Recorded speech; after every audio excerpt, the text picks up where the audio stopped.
All right, guys, how are you doing? Welcome. Now we have our student or mentee here, Finlay. Now, Finlay's been with us for a few months. We actually met in person. Actually, very quick story about Finlay is that he is the personification of going all in. So I think he actually first chatted with one of our advisors, Curtis, in August 2024. And he was residing in New Zealand at the time. And he actually made the decision to actually travel to my city, Adelaide. You there, Finley? Yeah, Oh, you're still yeah. there. Um, all the way to Adelaide. And I'm going to put on the screen right now the little snapshot of us having lunch in Adelaide. So basically, he did that to get into a different environment. So, a different environment where he was pushed to actually figure stuff out, figure out the problems. And when you put yourself under that kind of uh, framework, or you put yourself under that constraint of having to get things to work, you really do get results. So, dude, that was really good. And how old are you, by the way? Just so people know. 18, turning 19 in March. All right, cool. So he's 18. He's a young dude. So, Finlay, give us like a quick rundown of what you do, and kind of like the backstory. Um, so yeah, I've been kind of in the space for a good couple years. I first started with Eamon's course back in I think 2021. Didn't see much success from it because I didn't know what I was doing and wasn't really getting any guidance. So I kind of stopped for a while, did some things, started working again, worked in hospitality, did some moving of furniture, all that kind of stuff. And then, yeah, around August last year, I saw one of Henry's ads and it very much so intrigued me. And so I decided to hop on a call. And yeah, I hopped on a call and seemed like absolutely everything I needed. Seemed like a fairly small group of people that know what they're doing and seemed like they'd actually help you out, give you advice, like be a bit more one-on-one than anything I did before. Even though we do coaching calls and there's multiple people, it's still much more personal than anything I had done before. And the fact that like you being close to New Zealand and probably knowing, I don't know. Yeah, it's a very different thing. Like listening to someone who works in America and like has lived there and had their clients are American, all that stuff, than Kiwis and Australians, because we're we're very close together and we have very similar stuff. So yeah, I signed on. Um, had a kind of rough, not rough, but first couple months. I started off with solar and was having some struggles doing solar. I think it was partially to do with my offer. I'm sure part of it was to do with the fact that I didn't know much about the industry, and I'm sure there were a bunch of different variables. I didn't really have funds to pay for ads at the time. And then I went to I then decided to go to Australia, went to Adelaide, stayed at a backpackers, and wanted to go all in and like, I don't know, be more aware of everything, check where things are going wrong, and then be able to fix the problems. And so I kind of narrowed down to a couple of niches that I wanted to look more into, and then I did some good niche research and called like at least 50 of each niche up to get some information, see who was interested in advertising.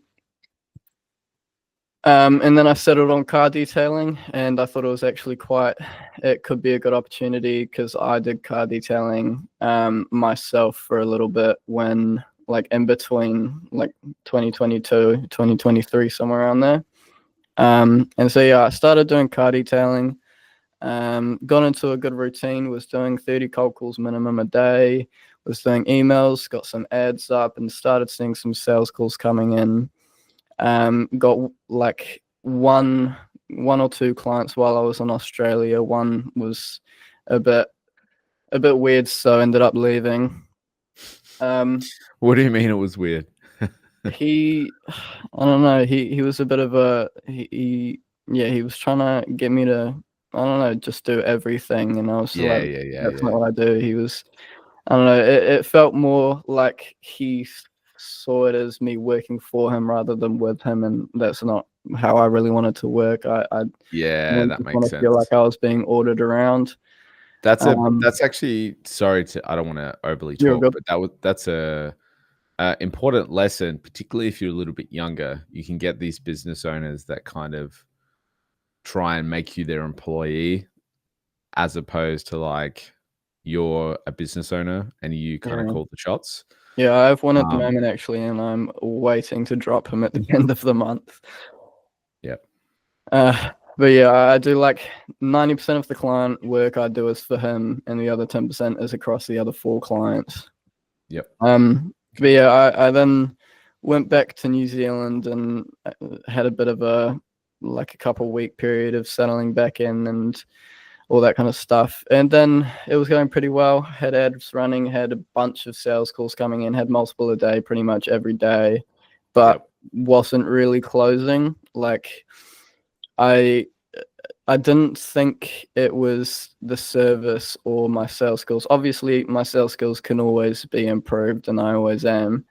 But yeah, I was struggling to close, and it took me a long time to actually sit down and think, okay, why aren't people closing? Yep. And so I decided I wasn't qualifying them enough. A lot of the people that were jumping on sales calls were really, really keen for the service, but didn't have the funds. So I decided that I wasn't qualifying them enough. So I decided to start putting some qualifying questions in the lead form, and like in the cold calls, and early on in the sales call, and like on the creative as well, saying Cardi Taylor's above blah blah blah revenue. And that started bringing in some more qualified people. And then I stopped for about a week over Christmas while the family was back, and spent more of that time planning for this year, planning what I was going to do.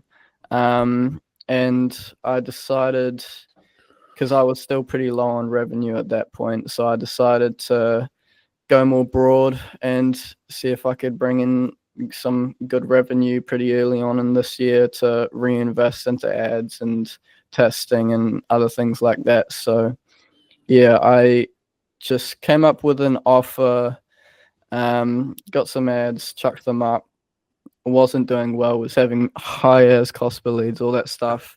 I started off with a revenue based offer after doing some basic math about what I might be able to bring them, but I think I realized that was actually potentially turning some people away, because like it was a low ad spend, and obviously, like depending on the business, like yeah, I think it just kind of narrowed me down to specific niches, even though I wasn't in specific niches. So I then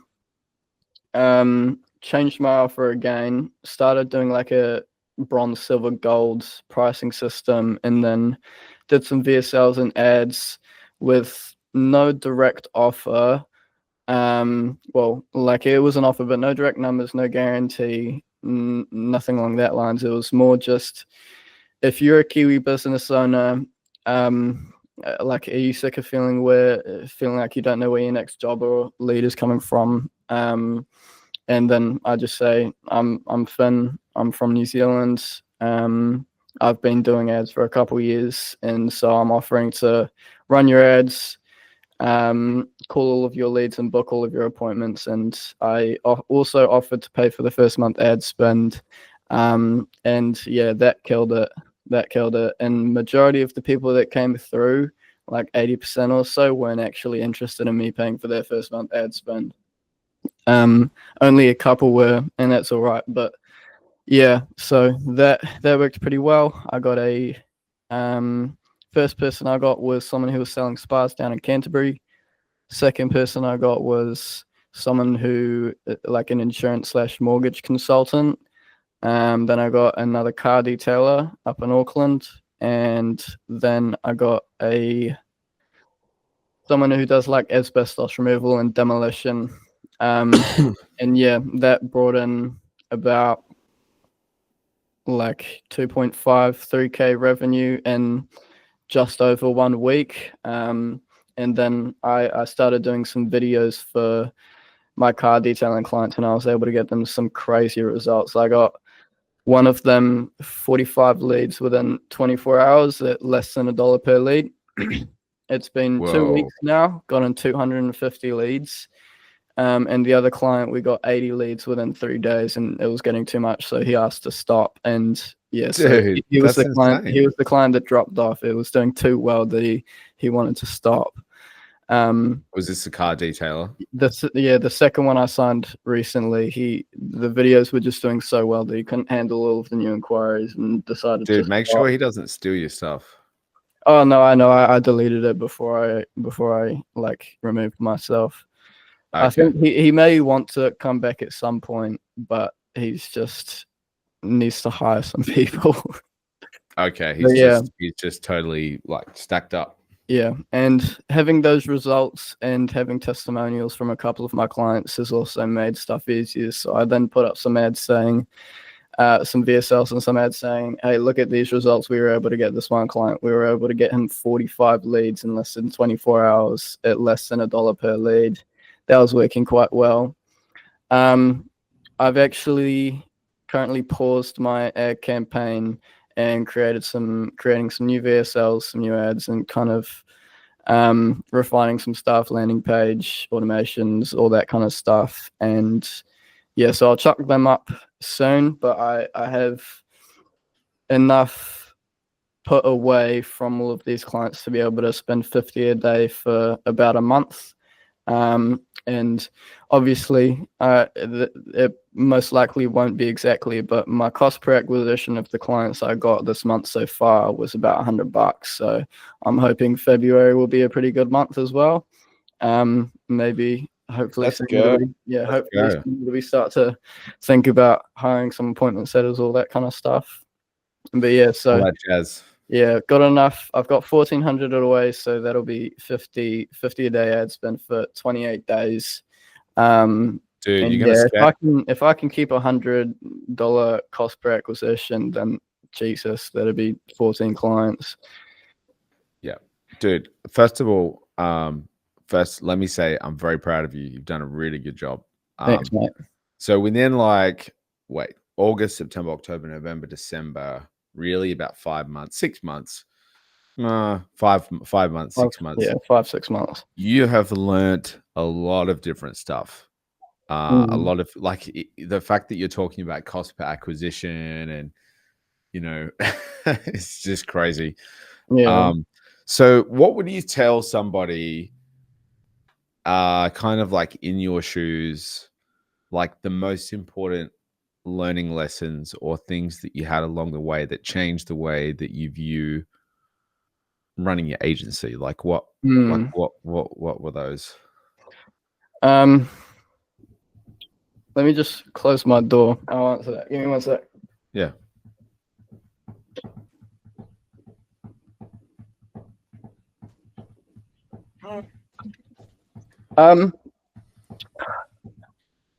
I'd say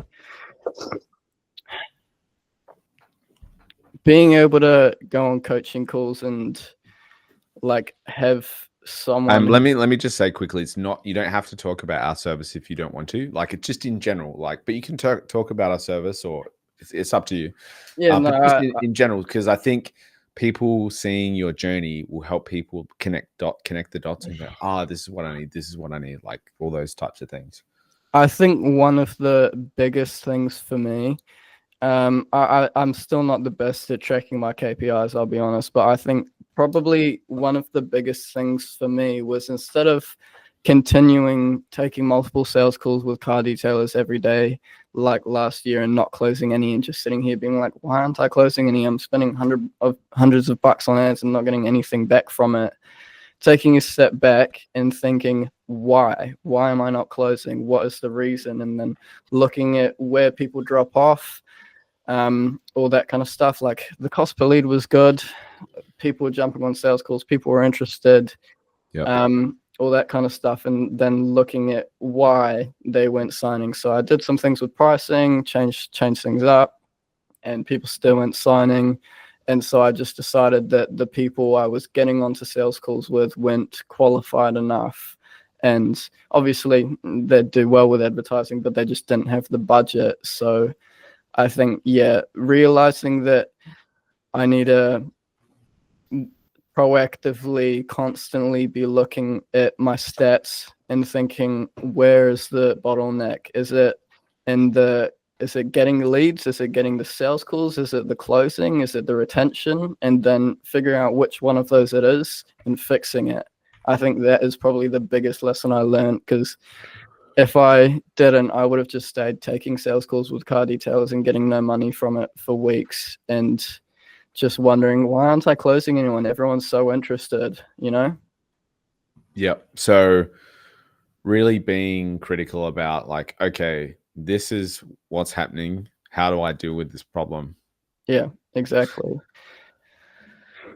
And that's actually a really good thing, because millionaires is a well-known concept. Millionaires focus on one problem at a time. So they don't try and do everything. They're just like, okay, what is the one thing that we need to fix right now? And then they just like lick that thing until it's like finished. Like it's no longer a problem. So that's really good. What other learning lessons would you have for someone? Just think, Finley 6 months ago, what do I do? I'm not sure where to go. I know I want to do this business, but it's hard. I've done a course before. It didn't work. Who's this guy, Henry? Is he, can I trust him? Is it going to work? You know, it's expensive. All these things. What would you say to someone in that kind of situation? Well, I thought for a very long time that like running an agency was not necessarily no longer possible, but no longer plausible. I, for a long time, thought it was too saturated, and it was going to be impossible to get clients. And so I gave up for a while. Yep. But it was you that made me realize that, it can be saturated, but there's always going to be people out there that need your services. You just need a good offer and you need to do the work. And one of the things you say all the time, you need to do the calls. And that is definitely one of the important things I learned. There's a lot of people, including myself a while back, that just don't do the calls, like wait too long to call a lead that comes through and don't do all of their cold calls every day. And both the sales skills that I got from taking all of those cold calls and calling all of those leads, and the discipline and all of the leads that came through, all of those combined helped me quite a lot. Because I think that was another big thing. But cool. I think, having the coaching calls to be able to ask someone one-on-one who is like a couple steps ahead of me, telling them about my problem and asking questions, all that kind of stuff, has also been extremely helpful, instead of like an E-months group going to the Discord and asking people and everyone being like, I don't know, I just bought Go High Level, I don't have any clients, I'm not even doing any cold calls. And having the groups, everyone always being active, everyone always being willing to answer questions, being able to like connect with other people in the group and do sales role play like with Manjot and all that kind of stuff. That being able to do the sales role play with Manjot really helped me as well. We were very much so accountability buddies. We would hop on a call pretty much every night, do some sales training, talk about the agency, what's going wrong, what's going right, how everything's going, and hold each other accountable to do the things we needed to do. So I think the community has also been a massive help for sure. Cool. So was it worth it, do you think? Would you make the same decision if you were in that position again? Absolutely. Okay. And what were what would you say to someone who's kind of sitting on the fence thinking, should I do this? I'd say, like, especially if they're skeptical. I understand the skepticism. I was too, and I got burned by Iman multiple times, and like I know the feeling like running an agency isn't possible, and it's just a whole get rich quick scheme and all this kind of stuff, and it's not. It's definitely possible. You just need the right guidance, and the right guidance was here. And more than anything, even though it's not a get rich quick scheme, I'm just happy. I was happy to be able to come to Aussie for a month.